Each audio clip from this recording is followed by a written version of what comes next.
Hey everyone, today it's Q&A number...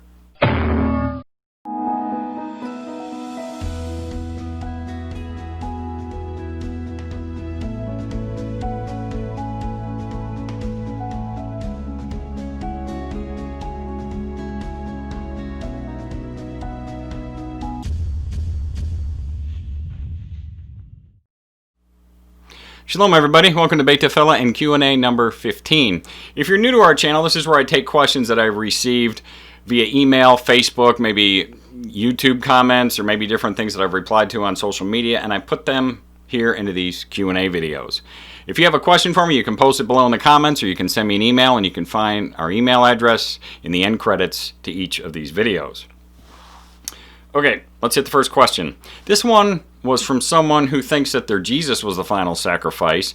And for those that don't accept that, well, then they think we don't have a sacrifice for our sin. So they asked me the following. I'd be curious to know how you feel about not being able to kill animals at a temple and therefore can't follow Torah anyway without sacrifice. So to that question, I would reply, do you know why that the sacrifices will start up again someday in the new temple? And all this you can read about near the end of the book of Ezekiel. I'm not going to go into that in this video, but do you know why they will start up again? We know that Elohim will gather his people from the four corners of the earth wherever we have been scattered and bring us back on the land.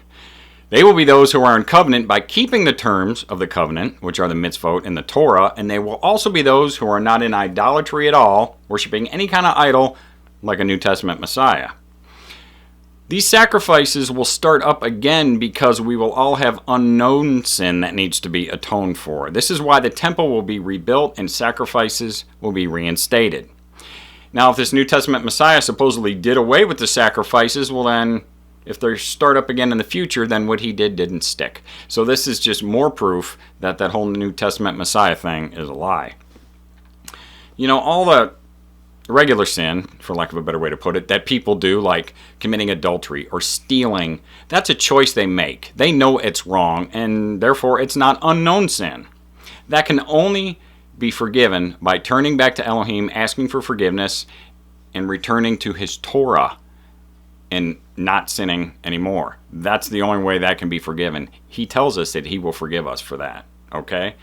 Sacrifices for unknown sin were only accepted by Elohim if performed by the Levitical priesthood in the temple at the place where he put his name. And with most of us in the dispersion now, we couldn't make it to Israel for that, let alone to appear 3 times there per year for the feasts. So Elohim let the temple be destroyed as he knew his people would be scattered all over the face of the earth, just as he told Abraham and Isaac that we would be. So we can follow Torah today without sacrifice as we obey the terms of it, and if we sin knowingly, then we return to Elohim for forgiveness per the Torah, and we will have our unknown sin atoned for one day. Make sense? Okay, next question. Can you help me with Micah 5:2? Now, if I recall correctly, the person asking me about this verse had some New Testament believers shoving this verse in their face as proof of a prophecy about Yeshua. So let's go ahead and read that verse in question from Micah 5:2. But you, Bethlehem Ephrathah, you who are little among the clans of Judah, out of you shall come forth to me the one to become ruler in yisra'el. Now, this is what we're told earlier in the Tanakh about David's father from 1 Samuel 17:12. Now, David was the son of that Ephrathite of Bethlehem in Judah, whose name was Jesse. Now let's read that verse in question one more time from Micah 5:2. But you, Bethlehem Ephrathah, you who are little among the clans of Judah, out of you shall come forth to me the one to be ruler in Yisrael. In 2 Samuel, we can read about the vision that Elohim gave to the prophet Nathan, of which then Nathan told King David, is recorded in 2 Samuel 7:12-16. When your days are filled and you rest with your fathers, I shall raise up your seed after you, who comes from your inward parts and shall establish his reign. He does build a house for my name, and I shall establish the throne of his reign forever. I am to be his father, and he is my son. If he does perversely, I shall reprove him with the rod of men and with the blows of the sons of men. But my loving commitment does not turn aside from him, as I turn it aside from Shaul, whom I remove from before you. And your house and your reign are to be steadfast forever before you. Your throne is established forever. So Micah 5:2 is mentioning the promise of that throne or the rulership staying in the Davidic line, which came forth from David's father Jesse from Ephrathah. Okay? You know, the book of Micah is just a tiny little book with 7 chapters. It's a real quick read. Go read it. It's a prophetic book all about the end of days. And we need to remember that the way the New Testament portrays him, this Jesus or Yeshua was not a king, nor was he any kind of ruler in yisra'el. The New Testament portrays him pretty much as just a wandering prophet with a magic act. That's all he is, okay? And Christians believe that Mary was impregnated by the Holy Ghost, and that's where the genealogy of this Messiah comes from. So that rules out Joseph as Yeshua's father. As Elohim said, we get our lineage from the father's side, not the mother's side.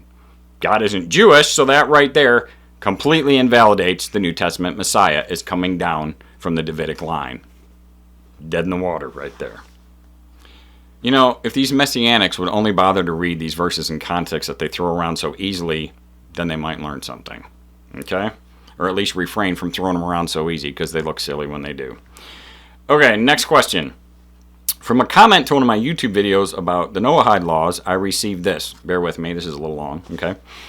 The rabbinical interpretation of the Noahide laws is extremely flawed. The Babylonian influence on Israel is designed to keep the tribes separated and out of covenant.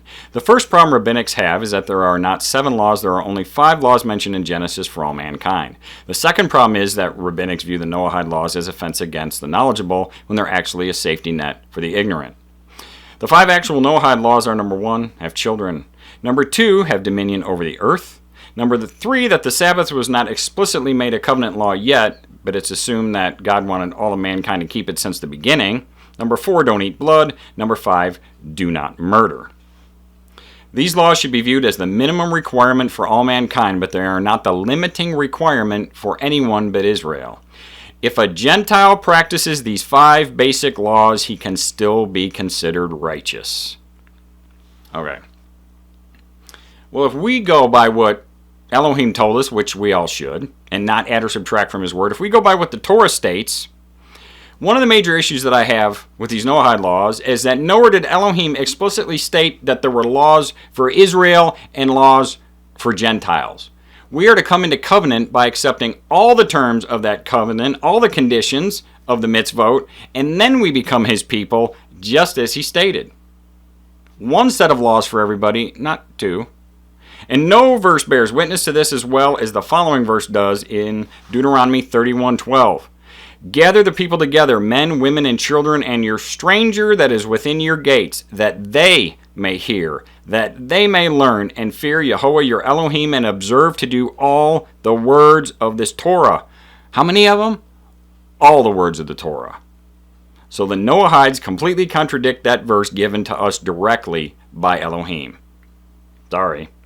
They should be dead in the water right there if anyone can understand what that says, and that's pretty self-explanatory. The only definition of righteousness in the Tanakh that we get is, of course, Deuteronomy 6:25, and it is righteousness for us when we guard to do all this command before Yehovah our Elohim as he has commanded us. So, to be righteous, we must do all that Elohim commanded us, not just some of it, or 5 basic laws. Because nowhere in all of Tanakh does it state that anyone can be considered righteous just by keeping 5 basic laws. Not in there. Okay. I received this next question recently via a Facebook PM. I have some things that I need to get rid of, jewelry and lots of it with crosses on them. How am I supposed to get rid of them? Can I sell them? Can I melt them down? Do I throw them away in the trash? I am trying so hard to make my home clean since I am just now coming to this truth. Wow, that is a great question, and it's from someone who has the heart that Elohim is looking for that really wants to please him. So that's wonderful. Elohim told us in Deuteronomy 7:25, "You must burn their idols in fire, and you must not covet the silver or gold that covers them. You must not take it, or it will become a trap to you, for it is detestable to Yehovah your Elohim." So we are not to profit in any way from these things that were meant for idol worship. So yeah, all that stuff, we can't melt it down. We can't sell it. It's best to just throw it away. We threw all of our Christian stuff and crosses and all that jewelry right in the garbage. We tried to burn what would burn if we had any like Christmas ornaments or any paper stuff or whatever. All that was burned. Whatever wouldn't burn, we just threw it in the garbage and got rid of it just to be on the safe side so we could follow that command as closely as we could. And that's it for this Q&A. That's all I got for today. Thanks for watching, everyone. Thanks for being a part of Beit Tefillah. Please sub to our channel if you haven't done so yet and give it a thumbs up. We'd sure appreciate it. Thanks for all the emails, comments, and questions, everyone. Keep them coming. Shalom to all my brothers and sisters that are scattered worldwide in the dispersion that are truly yisra'el. Everybody be blessed and have a wonderful day.